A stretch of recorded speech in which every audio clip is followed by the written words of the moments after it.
Hey, good morning. Yes, it is. You made it. Today is Friday, end of the work week, right? Hopefully, you enjoying the videos that I'm putting out. They're not top quality, but they're hopefully informational of maybe not what to do, but what not to do. All right, so what are we talking about today? Well, I thought today we'd talk about replacing parts. And the biggest one out there is carburetors. And I hear people, and I hear it in my shop of it's cheaper for the customer just for us to order a new carburetor than it is to tear this one down and fix it. There's two sides to that. Stay tuned.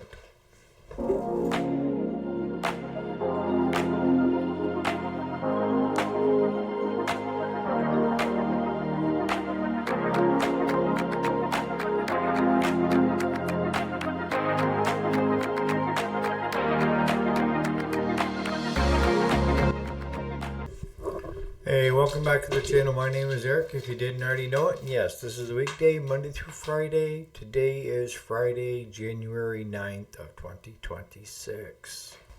Where am I coming from especially carburetors, okay? Because I hear a lot of shop owners, I hear a lot of do-it-yourselfers say it's cheaper and farther ahead to just put a new carburetor on it than it is to fix the old one.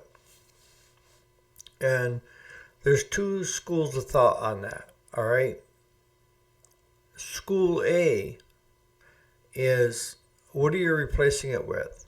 You've got an OEM already on it. Are you putting a Chinese carburetor or an aftermarket carburetor that's of lesser quality? You're downgrading the system.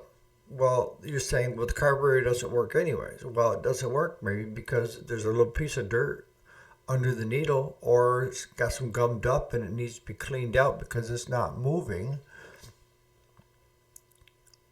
What I have found is on the newer carburetors, it's a quick fix. It is, guys. You know, if you see one that's been sitting for 10 years, that's something totally different out in the bushes.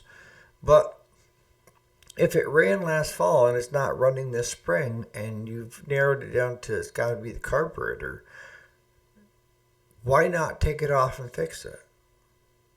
Just do a clean job on it, drop it in the ultrasonic for a while, and then reassemble it. And you're going to tell me, well, if you figure time-wise, it's costing the customer more money because now they have my time of tearing it off, tearing it down, putting it back together, and there's no guarantee that it's going to work. What I can tell you is I would say at least 90% of the time it will work, okay? I'm running a shop.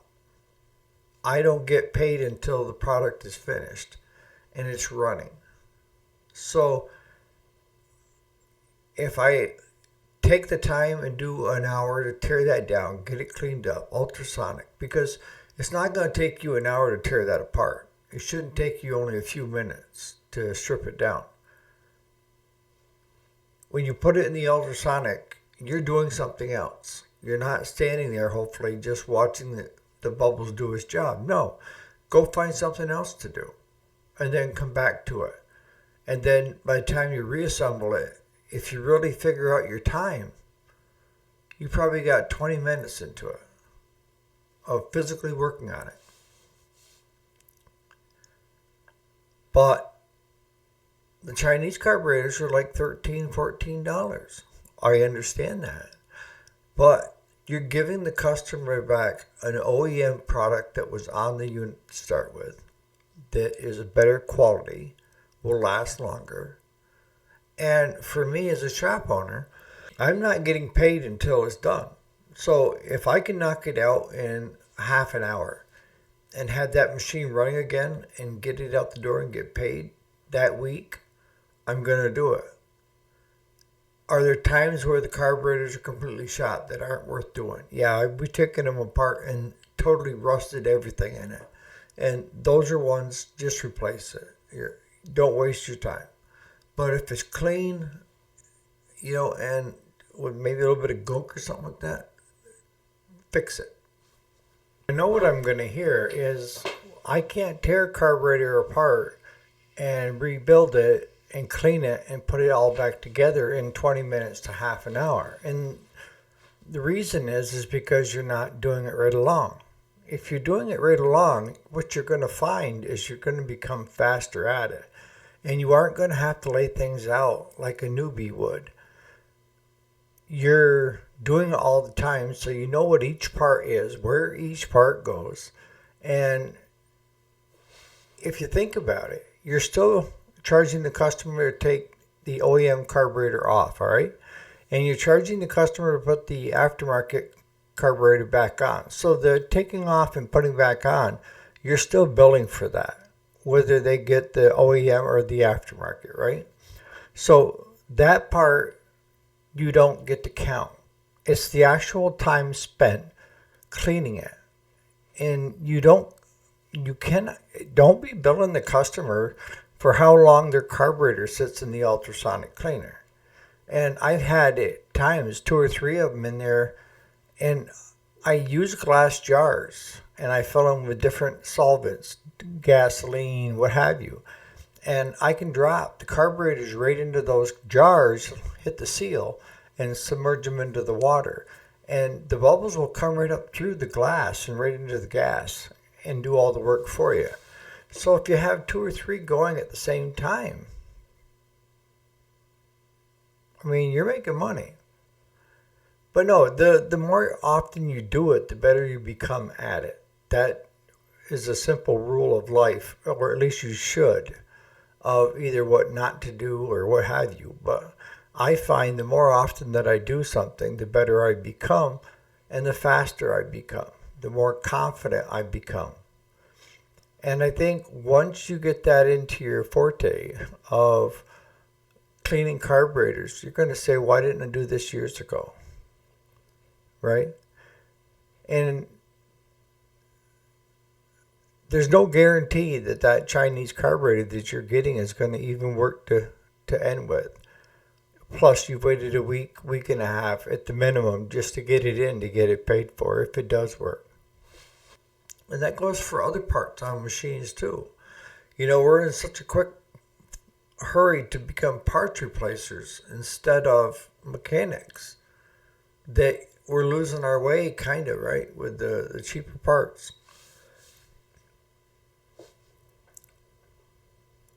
When are the cheaper parts a bargain? They're a bargain when A, they're the correct part that you need, and B, that they get here within a week and a half. You're sitting there waiting for it, right? We've talked about this of when you're first starting out or you're running a shop, and your big thing is going to be reputation. You need to be able to put your stamp of approval on everything that goes out of that shop. And if you're not willing to do that, you're not going to be in business long. The other place that you have to watch out too is like on belts. Like a lot of times the OEMs, to kind of capture the market, will have like a belt that's a 1/2 inch by 87 3/4. All right. And when you're doing the parts lookup, you get the part number and you punch it into the aftermarkets like Stens and Rotary, and their belt will come up, but it's actually 1/2 inch by 88. And that 1/4 of an inch can mean a lot. I mean, really, it can mean a lot. There's a lot of slippage there. So sometimes going with the OEM belt is the way to go. Now, if the OEM belt is whole numbers like 88, then I see no reason why using the other ones isn't a good move. You got to compare apples to apples. They don't tell you this. You have to learn this from real world shop experience of getting an aftermarket, throwing it on a customer's machine on the deck, and then wondering why the blades won't spin up once it hits grass. And it's because that 1/4 of an inch is screwing you on the belt. The belt is too big. Whereas if you went with the OEM, that belt would be a lot snugger, okay, and tight, and it would be doing what it's supposed to be doing. So be conscious of that. There's a lot of things out there that are going to get you, and the only way to find them is to get out there and get your hands dirty. You can watch just so many YouTube videos and listen to me ramble on for hours, but until you physically get your hands dirty and start doing things and start research that with the belts. Are OEMs the same as aftermarkets? And they're going to say the quality of the belt is probably pretty close, but it's going to be the size wise that's going to differ. Same thing with the OEM versus the aftermarkets. Not the Chinese, the aftermarkets. They have to be different. They can't be identical to the OEMs, all right? There's got to be something that makes them lesser, a difference. And that usually is size of the belt, what a carburetor will cover. Because, I mean, I've seen the aftermarket companies say their carburetor will cover a gauntlet of different machines, when in fact they don't, okay? Will they run with that carburetor? Yeah, but not that great. Where the OEM is only for a specific number of machines, usually a group of 8, and it will only work on those 8 engines. No others, just those 8. But those 8 will be high-performing engines because they're matched perfectly to that carburetor. And the same thing goes for air filters. The quality of the air filters.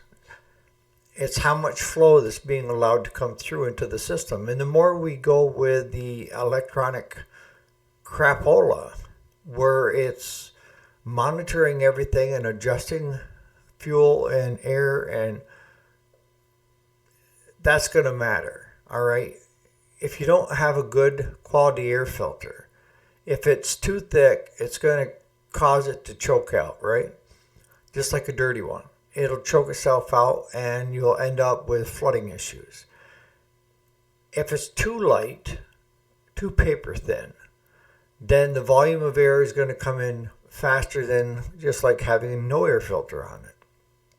And that's going to affect how the carburetor in the engine runs because of the air mixture, fuel air. Everything is a balancing act. And you as a repair guy or do-it-yourselfer at home, as long as you understand that, I'm not saying that one is better than the other and yada yada. I'm not getting into that arena.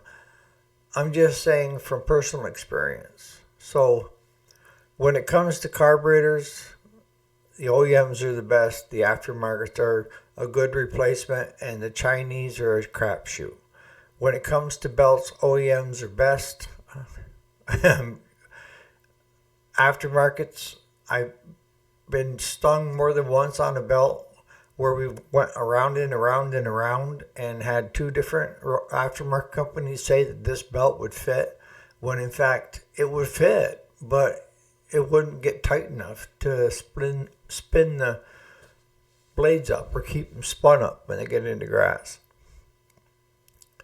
Put in the comments, because I know that a lot of you guys are mechanics. What have you seen that you can kind of, same idea. Have you run into the belt issue before? And you guys that are doing carburetors and cleaning them, on average, how long do you spend fixing that carburetor, cleaning that carburetor versus just replacing one?